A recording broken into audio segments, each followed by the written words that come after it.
I woke up quite early next morning, Saturday, and saw the question I had taken the previous day with the marking scheme sent to me by a friend. And I was surprised because the papers were taken from all of us. Indeed, part of the instruction was that we should put down our index numbers on the question papers and that they were going to be taken. So where from that paper that I saw in less than 24 hours after the examination, if a shot was taken by an invigilator, then that's supposed to be question 1, which we took.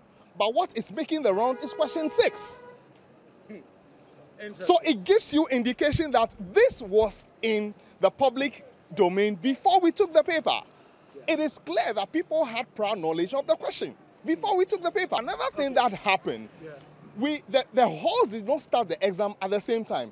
My hall finished my examination 30 minutes before other halls finished. 30 minutes on the same campus. How can you go and toil, suffer for almost about 3 years to prepare for an examination of which we are going to take only one topic?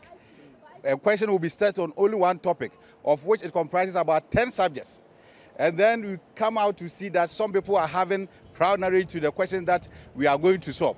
What we're going to see is that those who will be able to obtain high marks, they will get the opportunity to go. So what about those of us who genuinely entered there and did the things genuinely? We want to be assured that there will be fairness in the conduct of the examination. That is the point. It's not just about dissolving. We ought to see beyond that. Yes. Okay. Now, away from the substantive issue of the cancellation of results and then you saying that the IEB should be dissolved, you also raised an issue what some people would consider as, for want of a better word, petty. You said that the question papers, the answer booklets that were given to you were actually basic BCE examination booklets.